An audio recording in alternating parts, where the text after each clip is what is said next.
Sebelum kita ambil ya karbon yang sudah kita bakar, abunya kita ambil, sedikit saya mau menjelaskan masalah sianida ya, treatment kita terhadap sisa sianida yang kemarin kita endapkan. Kenapa saya perlu menjelaskan treatment kita terhadap sisa sianida ini? Ya karena sianida itu sendiri racun ya, harus kita tangani secara benar ya.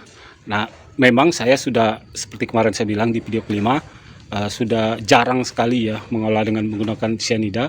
Kalaupun penggunaan sianida saya biasa dalam porsi kecil ya. Saya lebih senang menggunakan langsung pyro ya, sistem pembakaran kita. Jadi pyrometalurgi atau sistem assaying ya. Namun untuk tutorial, kenapa saya bikinkan tutorial? Karena di daerah saya, seperti kemarin saya jelaskan, di Kabupaten Lebong ya, Provinsi Bengkulu, itu masih banyak yang menggunakan sianida. Dan mereka menggunakan sianida, pengerjaannya juga terus terang ya boleh dibilang sebagian masih banyak yang belum optimal ya.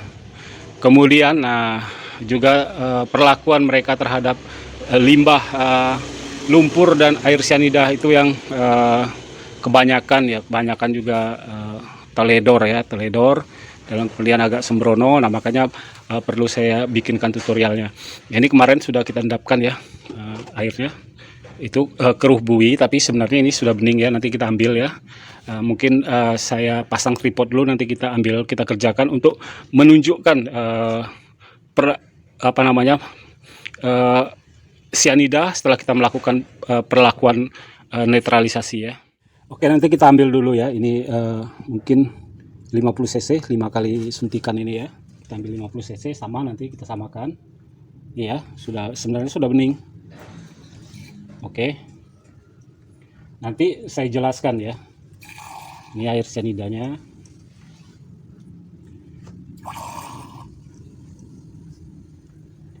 Empat. Oke, 5 ya. Ini juga sama, kita sama aja. 1, 2, 3, 4, 5 ya, sama 5. Kemarin sewaktu kita sianidasi ya, sudah saya jelaskan ya bahwa pH ya harus kita atur bagusnya tepat di 11, kurang-kurang dikit atau lebih-lebih sedikit ya. Ini untuk posisi pH yang paling optimal sianida menangkap atau mengekstraksi emas di larutan ya. Oke. Nah, sekarang setelah kita karbon ya. Jadi sebagian racun diserap oleh karbon karena memang karbon aktif, dia mampu menyerap racun. Namun karena tidak banyak ya, karbon aktif juga sedikit dan dia juga menyerap logam-logam lain, otomatis dia tidak akan optimal menyerap racun sianida yang ada di air ya.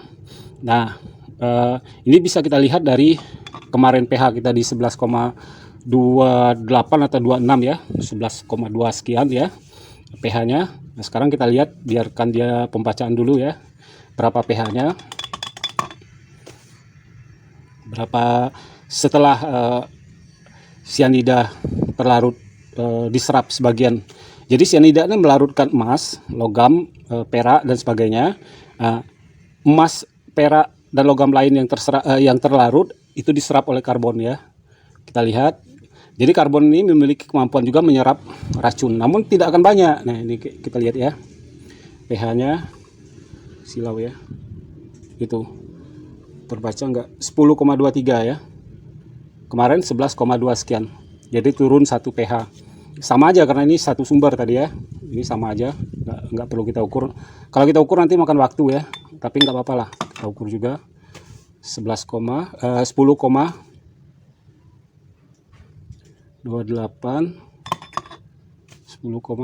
sama ya. Sudah anteng pembacaan, sudah stabil pembacaan. 10,28 pH. Berarti ada penurunan 1 pH kurang sedikit ya, dari 11 sekian kemarin 11,26 ya, jadi sekarang 11,28 tadi ya. Oke, artinya apa? Ini saya jelaskan ya. Kalau di pH 10, sekian Cn minus ya, yang berubah menjadi hidrogen cyanide ya. Hidrogen cyanide ini gas racunnya ya. seperti kemarin sudah saya jelaskan, dia tidak, HCN ini tidak memiliki kemampuan menyerap emas ya. Malah dia bersifat racun ya. Apabila di pH 10,2 berapa tadi? 28 ya. Di pH 10 dia sudah naik sedikit nih grafiknya ya. Sudah naik sedikit. Cn plus bagian mungkin kira-kira di bawah 10% ya, sudah berubah menjadi HCN ya. HCN ini gas ya. Gas HCN, hidrogen cyanide ya. Apabila di kemarin sudah saya jelaskan 9 akan terjadi penurunan kurang lebih di 40% ya. Berubah dia dari Cn minus ya, cyanide minus menjadi HCN ya. Nah, bila di 7 kemarin saya gambarkan ya. 7 ini namanya pH netral ya, orang menyebut pH netral. Untuk air minum bagusnya di pH 7 ya. Jadi lebih-lebih sedikit atau kurang-kurang sedikit. 7 ini pH netral. Ini bagus untuk air minum. Maksudnya bukan air cyanida ini, tapi ya maksudnya air baku di pH 7 dia paling. Tapi untuk air cyanida ini ya, begitu dia di pH 7 sudah hampir 100% dia berubah ya. Grafiknya ya, sudah hampir 100% dia berubah menjadi HCN. Dari Cn minus ya, cyanide minus yang mampu menyerap emas ini, dia berubah jadi HCN, hidrogen cyanide. Hidrogen cyanide ini sendiri tidak memiliki kemampuan menyerap emas, malah dia bersifat gas yang racun, sebab hidrogen gas ya, dia keluar. Oke, nanti kita sebenarnya untuk netralisasi cyanida, kita tinggal turunkan pH ya. Tinggal turunkan pH di 7 akan terjadi gas, pengurangan gas ya. Otomatis cyanida akan lepas ke udara ya. Dilepas di ruang terbuka lah, jangan di ruang tertutup, sebab gas hidrogen cyanidnya bersifat racun ya. Oke, sekarang kita lihat yang tidak kita turunkan pH-nya dan yang kita turunkan. Ini yang sebelah kanan nanti kita turunkan, yang sebelah kiri tidak kita turunkan. Nah, ini peros sulfate ya. Peros sulfate ini biasa saya gunakan untuk pengendapan kalau lagi main regia atau apa ya. Untuk pengendapan saya pakai peros sulfate. Saya jarang pakai SMB ya. Pakai peros sulfate. Nah, kemudian untuk menurunkan pH air, saya menggunakan ini H2SO4 ya. Kadar 98%. H2SO4 ini adalah, kalau bahasa Bengkulunya nggak ngerti daerah lain ya. Mungkin daerah Sumatera Selatan masih sama bahasanya, cuka para ya. Dia biasa digunakan untuk pengolahan karet itu ya, latex ya. Cuka para orang menyebutnya, ya kadarnya 98%. Cuka para ini, sulfurik acid ini, H2SO4 ini sama dengan air aki, cuman kadarnya beda. Jadi kalau mau bikin air aki dari cuka para bisa. Cuka para kadar acidity-nya itu 21 sampai 23. Jadi kalau kita tambahkan air suling ya air suling tapi harus ya, atau aquades 1:4 itu cuka para ini atau sulfuric acid bisa jadi air aki ya, zurnya itu ya. Oke, nanti kita menurunkan. Nah, kenapa saya menggunakan H2SO4? Karena HNO3 terkadang agak sulit dicari di beberapa daerah ya. Sedangkan ini bisa digantikan air aki ya, di bengkel-bengkel banyak ya. Kemudian di toko-toko pertanian banyak juga yang jual cuka para itu ya, sulfuric acid itu, H2SO4 ya. Kemudian dia kadarnya tinggi, dengan porsi yang sedikit saja pH sudah turun banyak ya.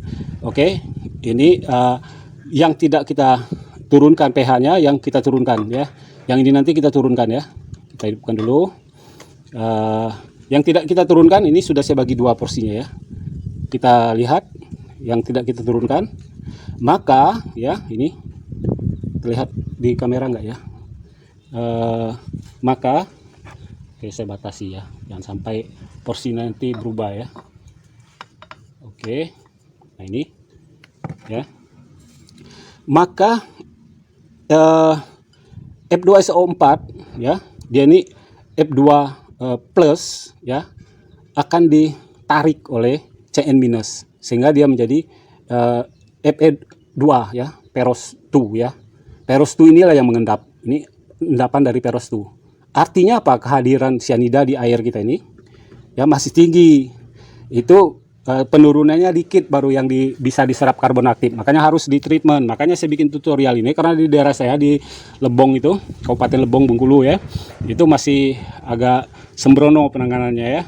Nah, ini kehadiran sianid ya. Mungkin kita bisa perlihatkan ya. Khawatirnya silau ya, itu ya. Jadi Fe2SO4 itu dia berubah jadi plus ya. Fe-nya sendiri, perosnya sendiri itu peros 2 plus ya. Dia berubah menjadi Fe2 nih setelah dikasih Cn minus ya, sama kemarin tuh. Yang plus dan Cn minus ya. Cyanid minus ya, cyanid min. Oke, dia berubah jadi Fe2 yang mengendap. Nah, sekarang ini kalau kita perlakukan, kita turunkan aja pH-nya seperti ini ya. Ini kemarin sudah saya jelaskan ya. Di pH 7 saja dia sudah Cn minus, cyanida ini dia berubah jadi HCN. Sekarang kita turunkan dulu ya. Dia berubah jadi gas ya. Ini kita sambil ukur pH-nya. Kalau bisa pas 7. Ya di bawahnya nggak apa-apa sih. Kenapa harus 7? Nah, ini kenapa harus 7? Wah, itu udah kebanyakan ya. Kita biarkan dulu pembacaan, mungkin kita aduk ya. Nah, ini kenapa harus 7 atau kurang dikit ya? Karena apa? Suhu lagi. pH-nya pH normal, netral gitu ya.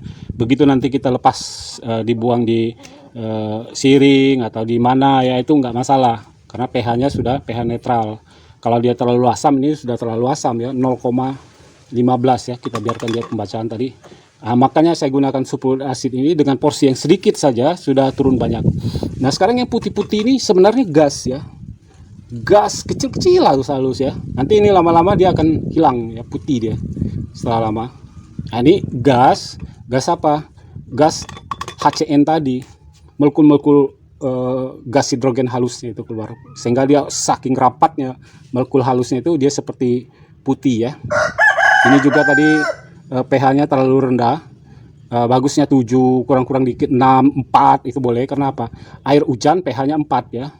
Jadi ya kalau 4 tuh masih sama dengan pH air hujan, sehingga begitu kita lepas ke alam ya, setelah kita melakukan perlakuan begini dia akan aman karena pH-nya relatif sama dengan pH air hujan ya. Nah, sekarang ini kebanyakan tapi nggak apa-apa ya, sedikit padahal tadi saya masukin. Kita lihat ya kehadiran cyanidanya. Masih ada nggak cyanidanya di sini? Ya, kita lihat, cek tadi ya, yang tidak kita lakukan penurunan pH, maka terbaca nih kehadiran Fe2 ya. Sekarang setelah kita kasih ya, maka cyanidanya sudah hilang. Dah tidak mampu lagi cyanidanya karena memang sudah hilang, merubah FeSO4 ini menjadi Fe2, udah nggak bisa lagi, nggak punya kemampuan. Kenapa? Dia sudah hilang, berubah menjadi HCN ya, dimana HCN tadi yang sudah saya jelaskan dia tidak memiliki kemampuan menyerap emas, dia bersifat racun ya. HCN ini hidrogen cyanid dan dia hidrogen itu bersifat gas. Nah, ini gas hidrogennya keluar ya, butir-butir molekul-molekul halus ini, dan kita aduk-aduk pun tidak akan nih dia. Karena apa? Cyanidanya juga sudah hilang ya. Cyanida yang sudah kita treatment tadi, kita biarkan beberapa saat, maka akan terjadi ini ya, pengendapan, precipitation. Nah, pengendapan ini karena saya menggunakan peros ya, atau perit, berbahan perit, reduktornya, maka bisa jadi logam-logam yang ada di sebelah kanannya yang terendap ya. Ini kemarin sudah saya tes ya, karena batuan sulfidanya nggak bagus, maka ini endapannya nggak saya pedulikan lah ya. Namun apabila saya punya material bagus, wah, endapan ini saya kerjakan ini. Kenapa? Nggak akan kita biarkan sisa air cyanida ini. Di samping kita netralisasi air cyanida, juga kita ambil precipitation ini, pengendapannya ini ya.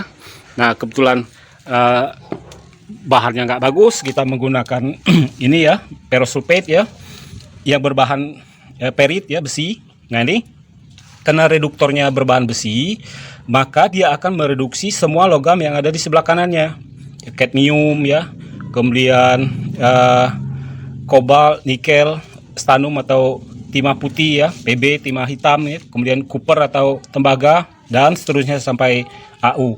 Sekali lagi, karena ini kemarin sudah kita tes batuan sulfidanya nggak bagus ya, nggak saya kerjakan.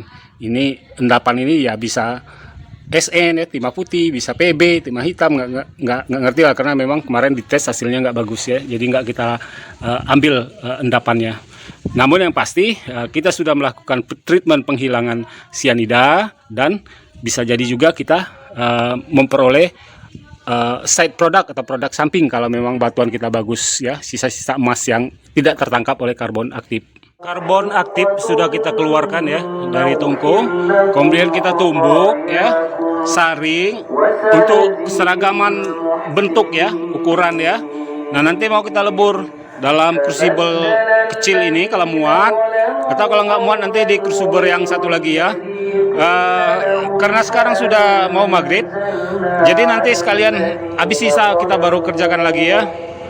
Sekarang saya mau menimbang ya, ini berat karbon aktif kita yang sudah kita haluskan ya, tumbuk untuk keseragaman, kita saring ya. Nah, ini bobotnya, beratnya mau kita timbang. Nanti mau kita campurkan flux ya, seberat 2 kali berat ini ya. Ini sudah saya tare ya. Ntar berubah sedikit, saya tare dulu ya. Oke, kita timbang. Oke, berapa beratnya?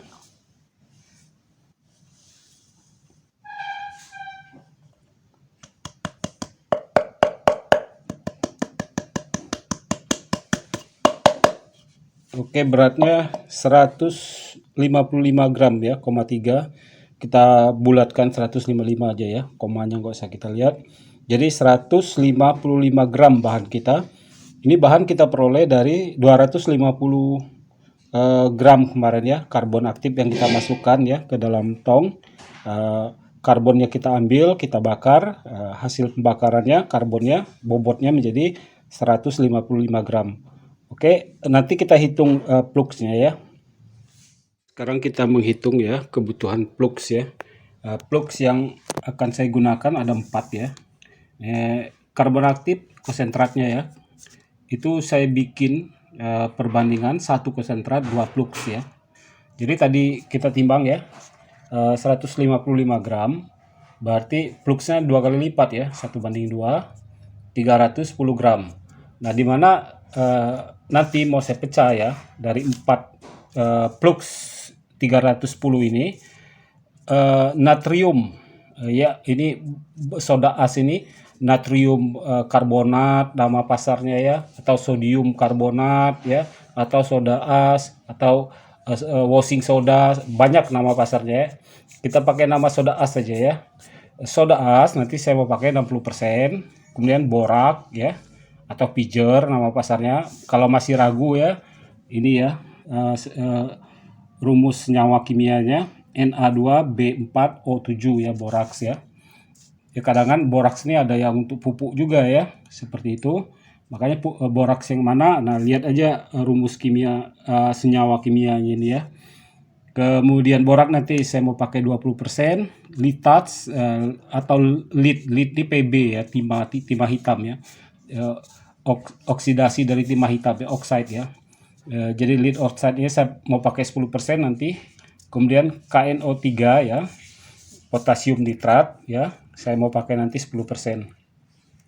Potasium nitrat ini nggak dikenal, kalau ini ya sendawa yang lebih dikenal ya istilah ininya ya, istilah pasarnya. Oke.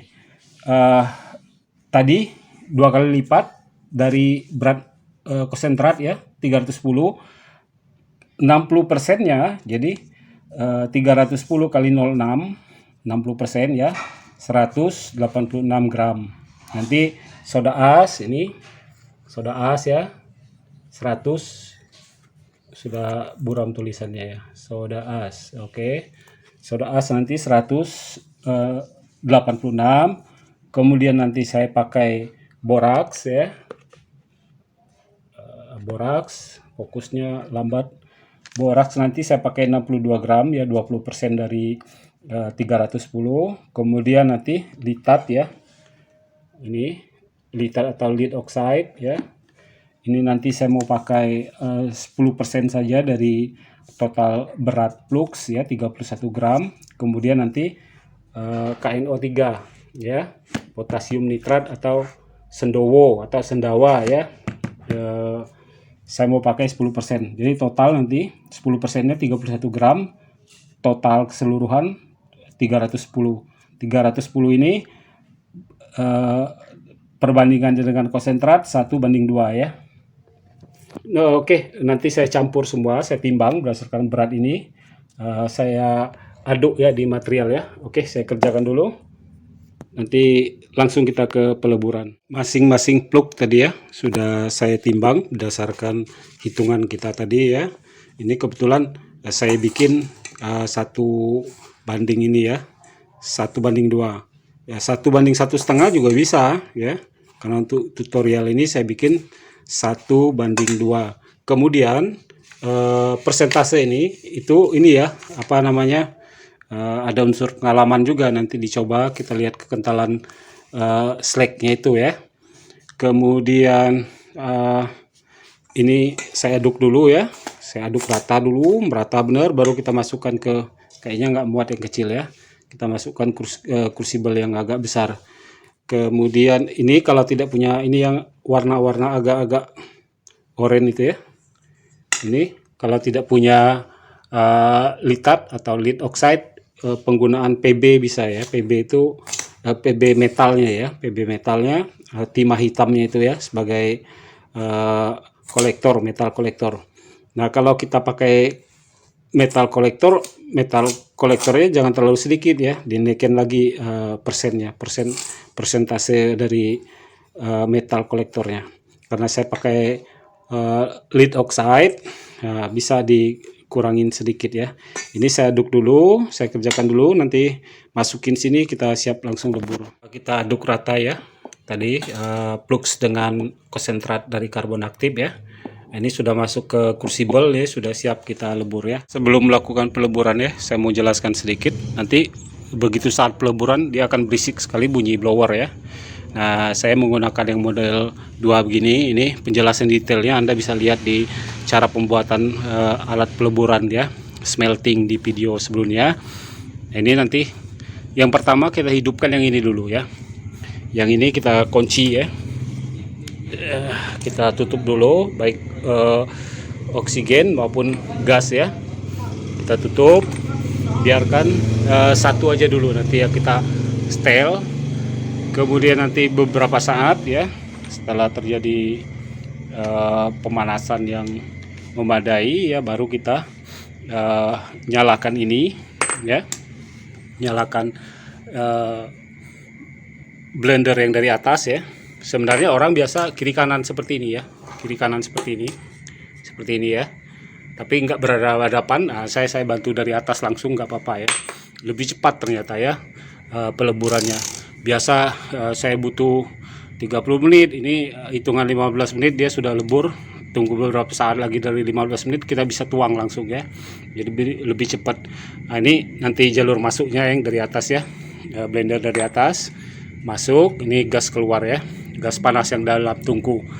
Oke, nanti ya, di dalam tungku begitu dia panas, saya taruh ini besi ya, dari sini besi kita masukkan. Besi ini nanti akan menarik ya sisa-sisa apa namanya, pirit yang ada di leburan ya. Oke, saya kerjakan dulu.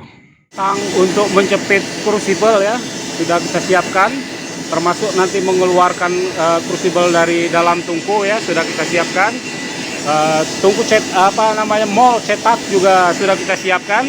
Nah, ini tadi ya, ini dulu yang kita nyalakan.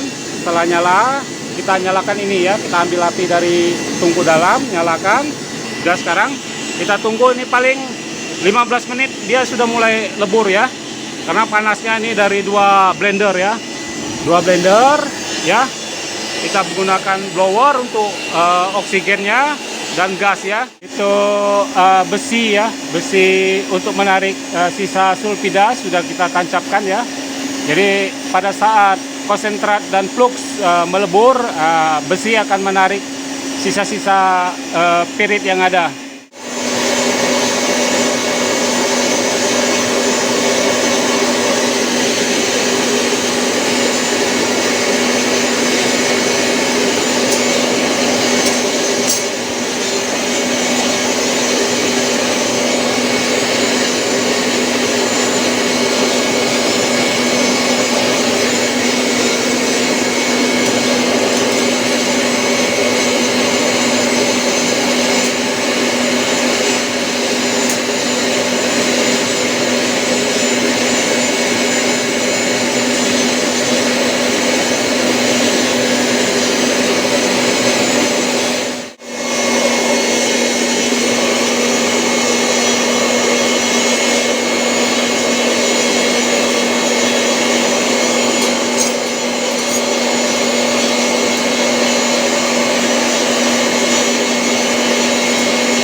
Maksud hati memeluk gunung apa boleh buat ini ya. Tadi maksudnya saya merubah komposisi flux supaya dia encer ya, ternyata kekentalan. Akibatnya ya itu tadi, ini tidak sempurna jadinya ya. Apa namanya, kekentalannya 2 kali cetak. Jadi tadi panaskan lagi, cetak lagi, sehingga ada 2 piramid ini ya. Tuh. Piramid ini tinggal diketuk ya. Kita ambil logam dasarnya, base metalnya ya. Namun ini saya memang sudah lama nggak bakar karbon ini ya, dalam pengertian melebur karbon ini ya. Untuk karbon ini harusnya memang karena karbon C, saya lupa ya, karbon itu C, dia harusnya kita tambahkan fluor ya. Ini saya lupa penambahan fluor, atau kalau tidak penambahan fluor itu KNO3-nya dibanyakin dikit, kemudian soda asnya diturunkan. Tadi saya soda asnya yang saya naikin, jadi memang ada kesalahan, saya lupa, akhirnya mau encer malah kekentalan ya. Tapi apa boleh buat, sudah begini adanya. Nanti kita ketok ya, ini kita bersihkan, kita ambil logam dasarnya, kita mungkin lebur langsung di ini, nanti kita pakai oksidasi. Jadi kupelnya kita langsung pakai kowi biasa aja untuk variasi ya, untuk menunjukkan bahwa kita juga bisa langsung melakukan kupel itu lewat peniupan ya, oksidasi PB di kowinya langsung ya. Apa boleh buat, nanti kita lanjutkan siang aja, ini sudah kemalaman.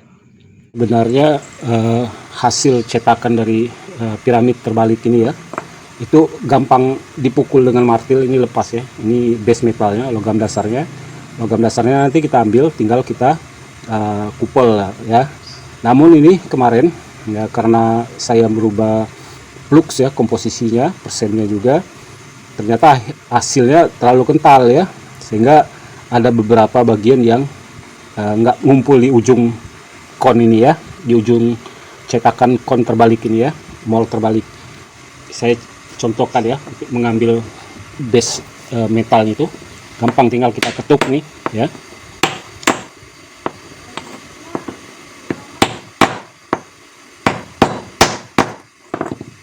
Seperti ini ya. Ini sudah dapat base metalnya, tinggal kita bersihkan ya. Namun karena ini ya berserakan sedikit ya, karena kekentalan fluxnya, nanti kita tumbuk aja di tempat penumbukan, kita dulang untuk mengumpulkan base metal seperti ini ya. Kita kumpulkan nanti, baru kita kupel ya. Slag yang dari cetakan ya, mol piramid terbalik ya, sudah kita ambil, sudah kita dulang yang kecil-kecilnya, yang besarnya kita ambil.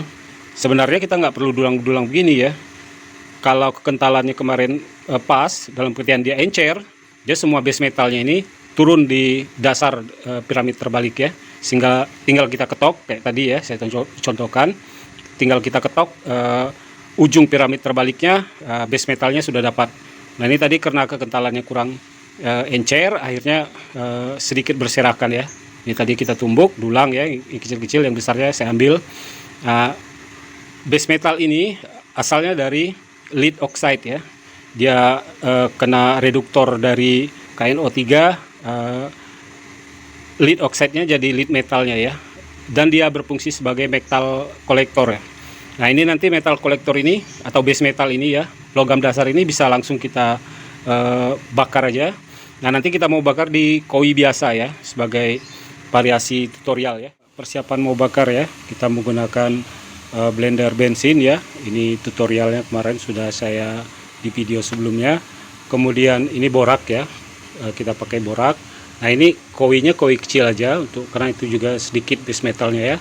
Nah karena dia base metal, kita nggak campur apa-apa, cuman ini aja kowinya aja kita lapisi dulu ya, pori-porinya kita panasi dengan menggunakan blender bensin. Saya kerjakan dulu, nanti setelah dia terlapis langsung kita masukin. Kowi sudah saya, kelihatan nggak, sudah saya lapis ya. Ini dilapis halus begini ya, supaya logam dasar itu nggak tertancap atau masuk ke pori-pori ini ya, koi. Nah ini yang halusnya kita masukin juga. Kemudian masih panas ya, sebentar saya kerjakan dulu ya. Ini sudah logam dasar ya, sudah saya masukin. Yang dari dulangan juga sudah kita masukin. Nah, ini nanti kita bakar. Begitu dia sudah lebur sempurna, kita tiup ya. Saya lupa tadi tunjukin, kita gunakan ini pompa akuarium kecil ya, pompa kecil untuk ngembusin angin. Bakar, tiup ya, bakar lagi, tiup. Nanti kita praktekkan ya. Pembakaran ini begitu base metal ya, logam dasar sudah meleleh, itu langsung kita tiup ya. Namanya dioksidasi dengan oksigen. Oksigennya kita peroleh dari udara kita ini yang kita pompakan dari pompa akuarium kecil ya. Begitu dia meleleh, tiup, sebentar keluar asap ya, tiup lagi, bakar, tiup lagi, ganti-gantian. Tapi jangan sampai membeku ya. Jadi begitu dia ini mau membeku, bakar lagi, terus ganti-gantian, tiup, bakar, tiup, seperti itu ya. Lupa juga ya, bensin juga kurang tadi, sehingga kita mau isi bensin dulu. Nah ini saya mau tunjukin dikit ya, yang sudah kita bakar. Ini ya, itu aja masih kebanyakan jadi plugsnya ya.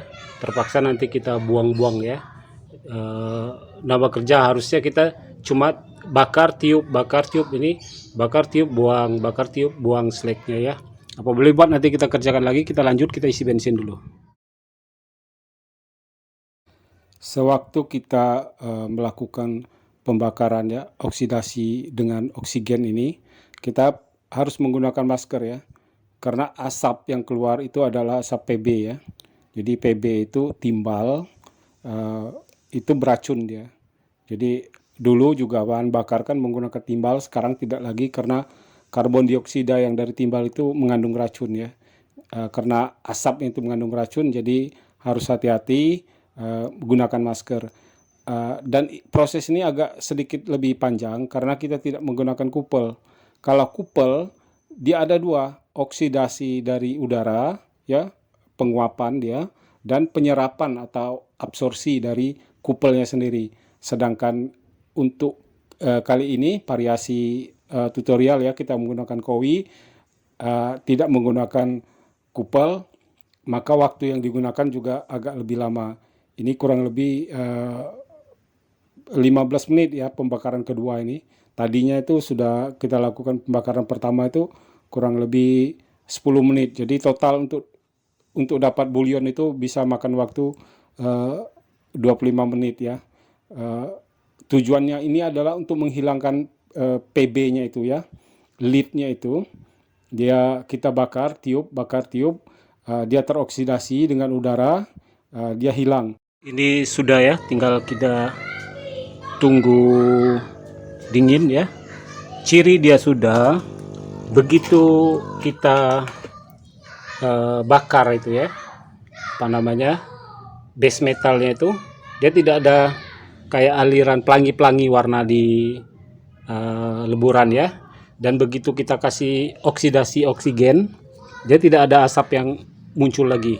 Berarti tidak ada oksidasi lagi, kemudian tidak ada warna-warna pelangi di permukaan leburan ya. Itu menunjukkan dia sudah selesai. Nah ini tinggal kita apa namanya, karena ini tadi masih kebanyakan juga plugsnya ya, padahal saya kasih cuman pelapis saja dikit. Nah itu sisa-sisa dari base metal juga masih bawa plugs ya, ternyata kan banyak sekali plugsnya. Nah nanti kita pecah koi aja, kita ambil, ini namanya sekarang bulion ya, jadi campuran paduan logam mulia, entah perak, entah emas, nanti kita cek.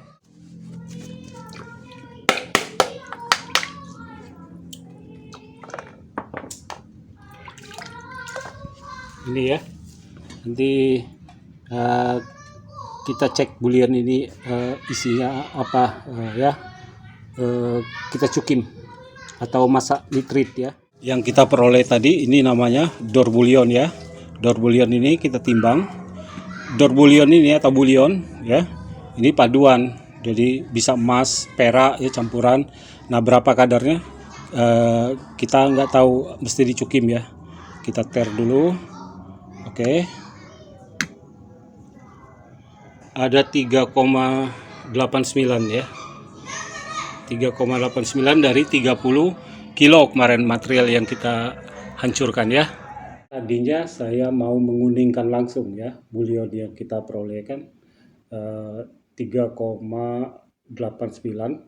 namun sebenarnya terlalu sedikit. Lagi pula saya juga sudah pernah membuatkan cara menguningkan atau memasak nitrit atau cukim ya, malah detail di sana bagaimana kalau kita masak menggunakan nitrit ya. Yang pasti di video ke-6 ini sudah cukup komplit informasinya, mulai dari kita pengolahan karbon debunya itu, kita bakar, kita lebur, kemudian kita oksidasi ya, termasuk treatment kita terhadap sisa sianida dari proses pengolahan emas. Jadi untuk seri sianidasi batuan sulfur ini cukup sampai 6 video ini. Terima kasih telah menonton. Assalamualaikum warahmatullahi wabarakatuh.